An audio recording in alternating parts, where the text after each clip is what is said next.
I'm Michael Price's avatar. He's currently helping clients manage their GSA and VA contracts, and he reads every comment you leave. Welcome.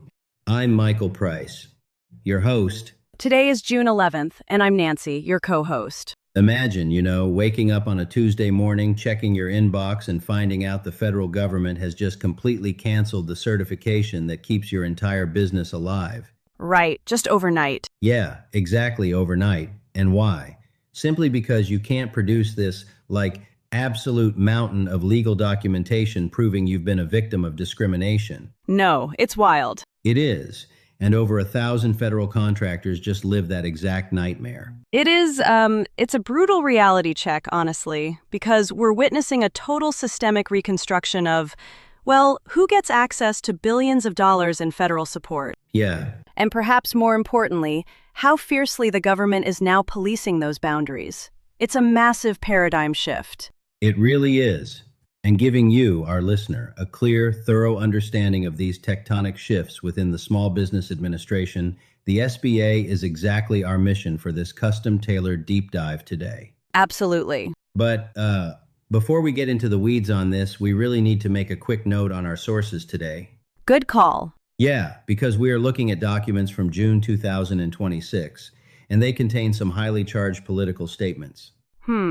Specifically, critiques from the Trump administration aimed at the previous Biden administration's diversity initiatives. Right, the DEI policies. Exactly. So, to be absolutely clear to you, our listener, we are not taking any sides here, and we're not endorsing the viewpoints of this content. No, definitely not. Our role today is strictly to impartially report the facts and the policy changes contained in your notes. We're just giving you the objective takeaways, completely free of any political spin. And honestly, the facts alone give us an incredibly compelling roadmap to follow. Oh, for sure. I mean, we are going to break down the actual mechanics of the 8A program, explore the sweeping shift in how social disadvantage is fundamentally defined, and, look at some very notable exemptions built into these new rules. Right, the exemptions are fascinating. They are. And finally, we'll unpack the mechanics of this aggressive, anti-fraud purge that is currently sweeping through the whole system. Okay, let's unpack this. Because before we look at how the locks are being changed on federal contracting, we really need to understand what's actually inside the room. Right, the context. Exactly. Yeah. For those who track the SBA, you probably already know the 8A Business Development Program isn't just like some plaque you put in your lobby to look good. Far from it. I mean, it's essentially a highly structured 9-year runway. 9 years. Yeah, 9 whole years. And the entire design of the program is to take disadvantaged small businesses and, incubate them into formidable competitors in the federal marketplace. So, what does that actually look like for the business? Well, you get specialized training workshops, you get one-on-one management guidance, technical assistance, but let's be honest, that is not why businesses bleed to get into it. Right. Nobody is dealing with this level of bureaucratic scrutiny just to get some free management counseling. Exactly. It's about the contracts. Specifically, it's about the set-aside and sole source contracts. That is the golden ticket. If you are an 8A certified firm, the government can just bypass the traditional cutthroat open bidding process entirely. Wow. They just skip it. Yep. An agency can just award a contract directly to you, and that kind of unparalleled access is, it's absolute oxygen to a growing company trying to scale up. It's less like a passive VIP room and more like, a set of training wheels welded to a Formula One car. Oh, I like that analogy. Right, because the government basically protects you from the main track, meaning the massive corporate giants, until you build the engine power and the infrastructure to race them head to head. That's a really great way to look at it, especially since those training wheels do come off after 9 years. The program is explicitly designed to be temporary. Makes sense. And it sits at the very center of a massive SBA ecosystem, acting as the premier vehicle for business development and federal contracting access. So, if this 9-year incubator is basically the holy grail for a small federal contractor, how did the gatekeepers previously decide who got the keys? That's the big question. Because up until these June 2026 documents, the entry requirements looked vastly different than they do today. Vastly different. Historically, getting into the program relied heavily on a legal mechanism called a rebuttable presumption of social disadvantage. Okay, what does that actually mean in plain English? In plain terms, it meant that if you belonged to certain designated racial or ethnic minority groups, the SBA automatically presumed you were socially disadvantaged. Oh, wow. Automatically. Yeah, the burden wasn't entirely on the applicant to, forensically prove they had faced bias. Their membership in a specific demographic was essentially the key that unlocked the whole application process. But looking at the new policy outlined in your sources, they have completely dismantled that framework. Completely. The old guest list is shredded. Yeah. Under these new rules, no one gets an automatic pass based on race or ethnicity anymore. What's fascinating here is how fundamentally the burden of proof has shifted. Right. The SBA replaced that broad demographic presumption with a strict requirement for verifiable, objective, fact-based evidence. That sounds like a lot of paperwork. Oh, it's massive. You have to prove with concrete documentation that you, as an individual, have faced actual bias or discrimination. It is now a uniform standard applied across the board to every single applicant. Regardless of their background. Exactly, regardless of their background. Here's where it gets really interesting, though, because the rule explicitly spells out that no one can be barred from the program for being white. Right. But then it goes a massive step further and opens up a brand new pathway. The sources note that applicants can now qualify by proving they were discriminated against by unlawful DEI, diversity, equity, and inclusion, or race-based practices in either the public or private sector. Right, and the stated goal of this shift is to pivot entirely away from demographic assumptions. Okay. The program is now meant to serve business owners who have faced documented hurdles, and that explicitly includes individuals who argue they were, crowded out of economic opportunities by previous DEI preferences. Wait, let me stop you right there. Yeah. Because the logistics of this sound like an absolute nightmare to actually execute. Totally. Like, if I'm a small business owner, yeah, how exactly do I objectively document that I lost a bid specifically because of a corporate DEI policy? It's incredibly difficult. I mean, a prime contractor is going to send me a rejection letter saying, hey, your price was the best, but we had a DEI quota to meet, so he went with someone else.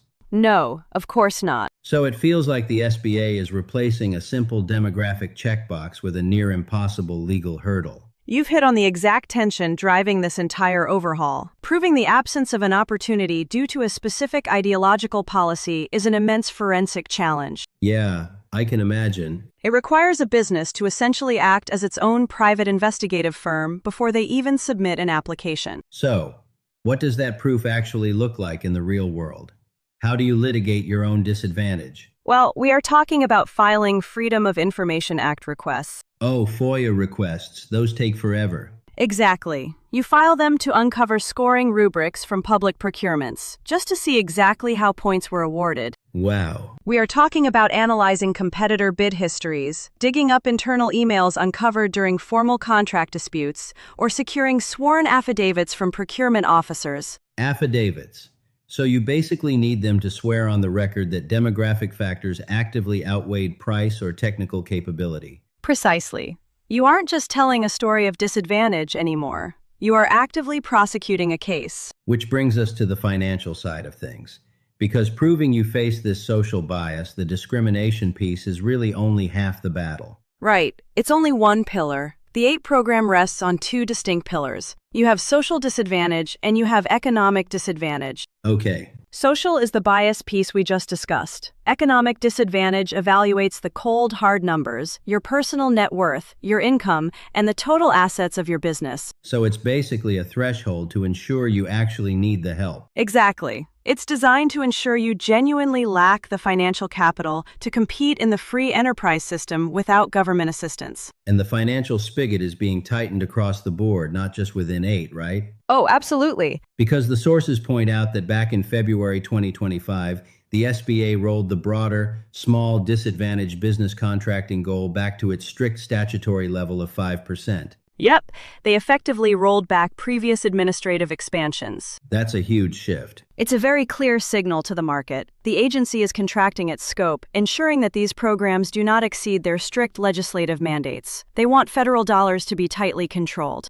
But I need to push back on this a little bit. Sure, go ahead. Because as we look at who is actually subjected to these new hyper-strict rules, the fact-based proof, the forensic accounting, the individual scrutiny, there is a massive carve-out staring us right in the face in these sources. Ah, yes, the entity-owned exemption. Exactly. These new evidentiary standards only apply to individually owned firms.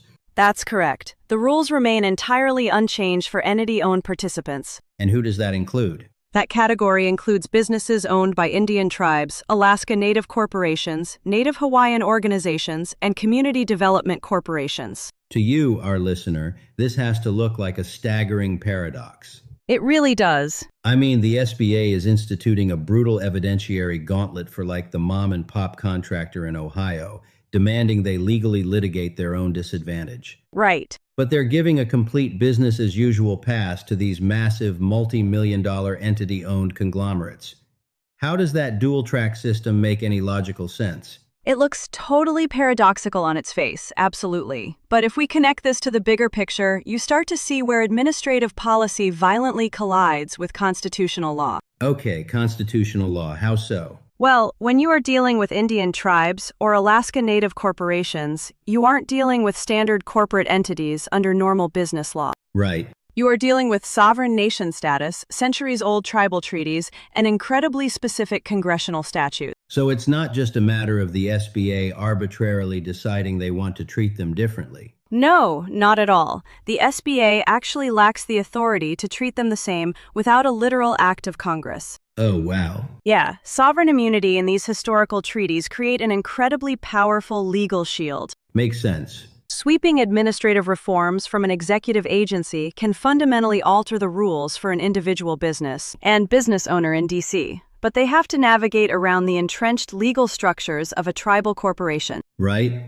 Altering the requirements for an Alaska Native corporation requires a fundamentally different, vastly more complex legal mechanism than just changing an SBA form. Okay, so for the individual business owner, the rules on paper have become strict to the point of being almost hostile. Definitely hostile. In reading through these notes, changing the rules was clearly just the prologue, because what happened starting in 2025 wasn't just a policy update.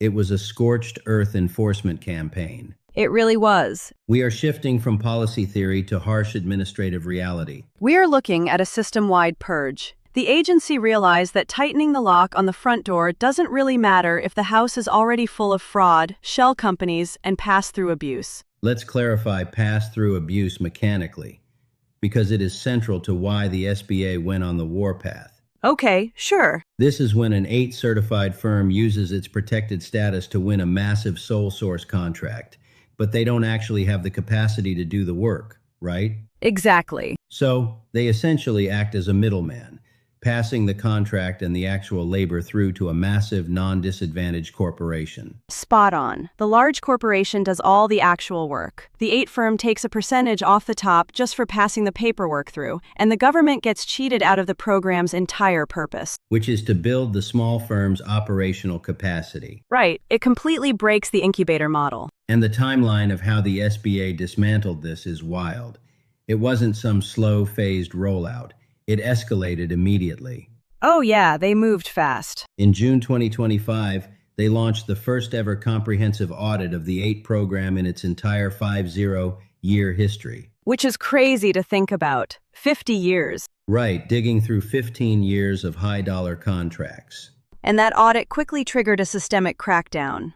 I mean, just a month later, in July 2025, the SBA completely rescinded USAID's independent 8 contracting authority. Wait, USAID, the foreign aid agency. Yes, USA had the power to award these contracts independently, and that lack of centralized oversight made them susceptible to a massive $550 million bribery scheme. $550 million. That is insane. It's massive. So the SBA shut that down and immediately fired off formal warning letters to federal contracting officers government-wide. They basically put everyone on notice. Wow. And then by October 2025, they were debarring contractors linked to over $253 million in fraud. Right, they're cleaning house. And as a quick aside, the sources mention that in November 2025, the SBA finally cleared a massive backlog of 2,700 veteran small business certification applications. Which is a huge number. It is, but what's really telling is why that backlog existed in the first place. Resources had previously been siphoned away from the Veterans Program to aggressively pump up aid enrollment. Yeah, which sets the stage for the climax of the purge in December 2025. Right. Because this wasn't just a polite request for updated paperwork. The SBA literally weaponized compliance. How so? They ordered all 4,300 active 8 contractors to submit 3 years of detailed financials right over the holidays. That's the end.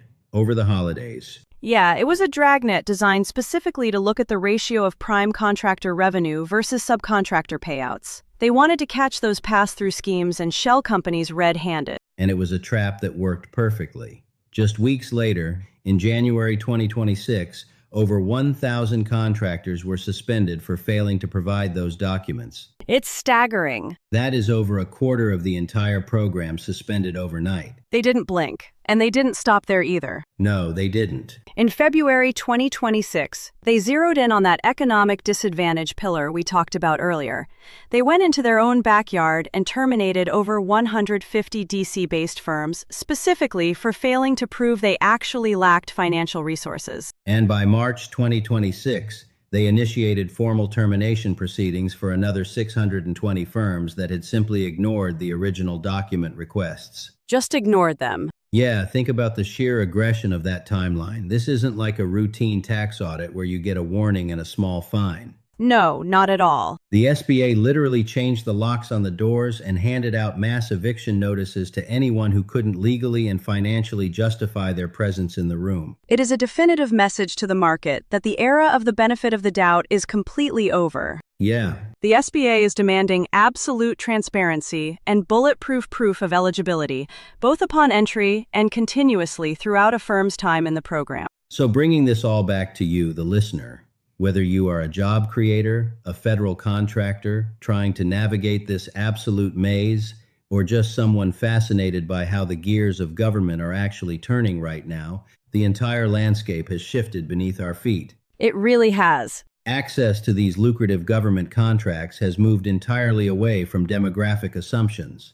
It is now a system defined by strict, heavily audited, and meticulously documented proof of merit and disadvantage. It requires a completely different operational mindset. Oh, yeah. For any small business looking to partner with the federal government, you can no longer rely on who you are or what group you belong to. You have to exhaustively and legally prove the specific hurdles you have overcome. So what does this all mean? Well, this raises an important question. Given this monumental shift toward requiring hard, objective, legally sound proof of discrimination just to access federal support, how is this going to redefine the broader corporate ecosystem? Yes, the million-dollar question. Right. Are we about to see the rise of an entirely new cottage industry? I mean, a small army of consultants, forensic accountants, and legal experts whose sole, highly lucrative purpose is simply to help small businesses meticulously document and prove their own disadvantages. It's a fascinating thought to leave on. The incubator is still there, and the federal contracts are just as valuable as ever, but the price of admission isn't just about your story anymore. It's about how well you can build a legal case for your own struggle. A special thank you to MarketUS.com for furnishing us this information. You can reach them at MarketUS.com or call them at 954-636-3232. Before we go, this deep dive was created by the MarketUS.com team. Let us know your thoughts in the comments below. It's right below the subscribe link.